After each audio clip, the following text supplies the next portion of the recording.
Bonjour et bienvenue dans ce 5e épisode de Vente Sereine. Je suis Florence et aujourd'hui nous allons parler d'un sujet hyper important quand on souhaite vendre ses créations, à savoir comment fixer le prix de ses créations.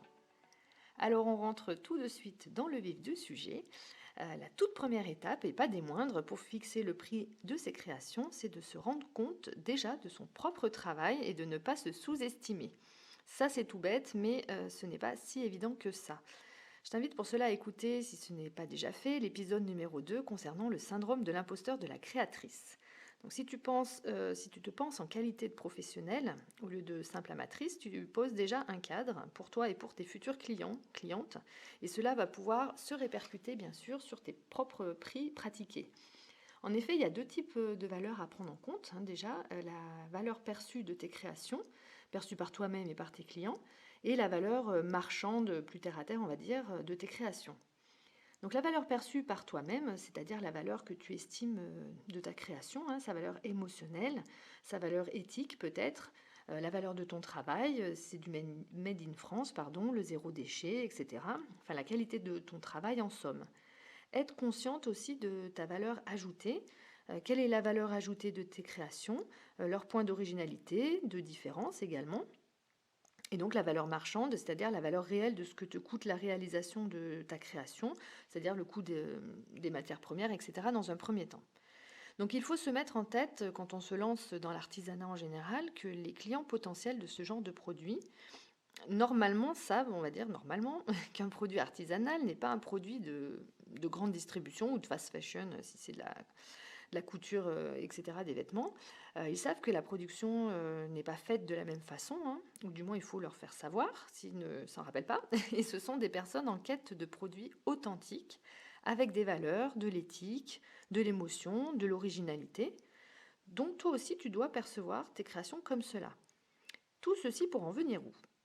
Eh bien, quand on débute, on a tendance, et ça on le voit franchement de partout, même moi je l'ai fait au départ, à tirer les prix vers le bas. Or, ce n'est pas servir l'artisanat en général et ton travail en particulier. Et tirer les prix vers le bas, c'est te mettre toi-même un pied dans la tombe, te mettre en danger, car tu ne pourras pas vivre de ton activité, je peux te l'assurer. En fait, le problème des prix sur le marché des créatrices est un véritable problème. J'ai remarqué que certaines créatrices proposaient de bas prix, soit parce qu'elles veulent se rapprocher un maximum des prix que l'on retrouverait en grande surface, alors ça c'est une grossière erreur, soit parce que, bon c'est un fait, elles ont lancé leur création un peu en dilettante, elles font ça pour le plaisir, un peu en amatrice, ne sont pas dans l'esprit même entrepreneuriat pour certaines et ne sont peut-être même pas déclarées, on le sait toutes et tous. Grossière erreur numéro 2, mais tout le monde a commencé plus ou moins comme ça. Finalement, moi aussi en vendant à ma sœur, voilà, la sœur, la voisine, la grand-mère, etc. Donc déjà, on n'aligne pas ces prix avec des potentielles concurrentes qui n'en sont finalement pas. On ira chercher les vraies concurrentes. Mais alors bien sûr, il ne faut pas non plus aller dans les extrêmes, là où tes clients n'iront pas, c'est-à-dire très très très très très cher ou très très très bas. Mais il est préférable que ton prix quand même soit en adéquation avec la qualité de ton travail, les valeurs qu'il porte et qu'il prenne en compte les charges qu'il te coûte. Tu dois être également à l'aise avec ton prix, pour ne pas avoir à le chuchoter quand tu le proposes, ou que tu aies honte de proposer un certain prix, parce que ça arrive aussi.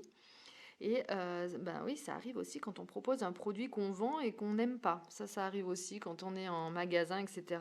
Ben, on a peur. Voilà, moi au début, quand je travaillais en agence de voyage, quand il fallait annoncer des prix exorbitants, ben j'avais peur. Je chuchotais le prix ou je passais vite le prix.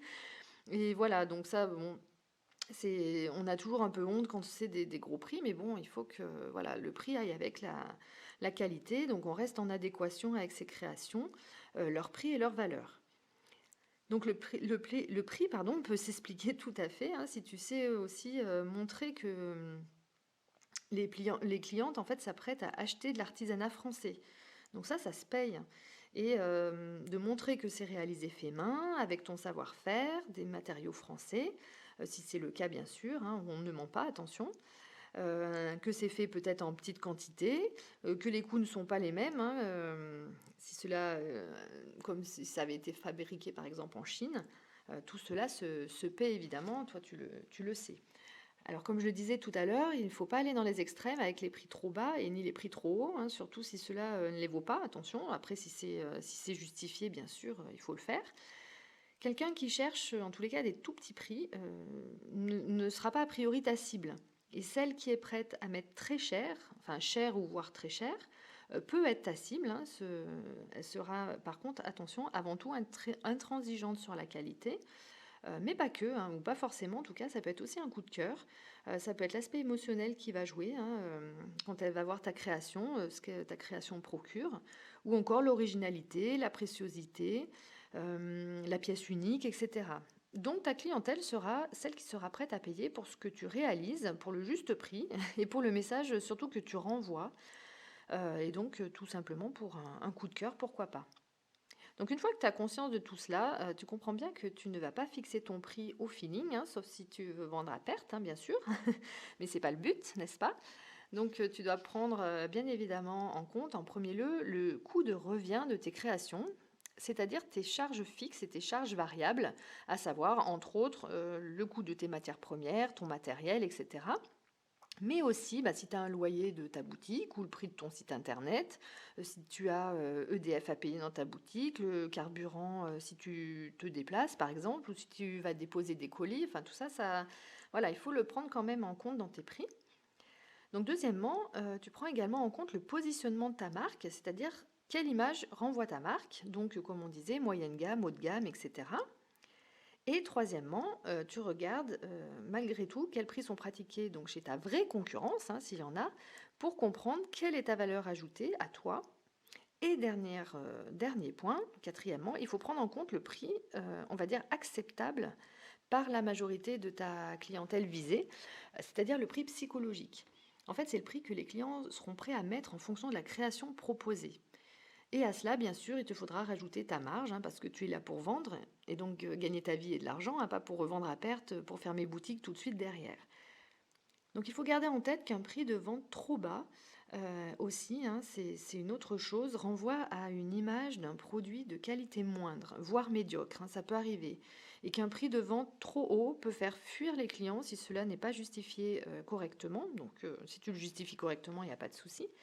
Et donc effectivement, ils se tourneront vers la concurrence. Alors c'est pas facile de trouver, on va dire, le juste prix, mais tu auras toujours la possibilité de réajuster. Sauf si tu pratiques vraiment des prix trop bas, attention, parce que si un jour tu as le déclic, enfin si c'est pas trop tard hein, déjà, et que tu veux augmenter tes prix de manière significative, en fait les clients risquent de ne pas comprendre et tourner le dos à ta marque. Donc le plus simple, c'est de réfléchir un peu plus en amont. C'est un peu une prise de tête, hein, c'est sûr, hein, quand on essaye de voir un peu tous les coups, mais il vaut mieux faire ce travail-là dès le départ, au plus juste en tous les cas, pour envoyer une image cohérente en fait entre tes créations, ta marque et tes prix. Voilà pour cet épisode. Eh bien, j'espère que tu as pu un peu être boosté sur le fait de croire en tes créations. En tous les cas, tu peux me laisser un commentaire sur YouTube où le podcast est également disponible, hein. On peut mettre des commentaires du coup dessus. Ou encore sur Instagram, Vente Sereine, où je suis la plus active. Je te souhaite une belle journée. Je te dis à bientôt pour un nouvel épisode.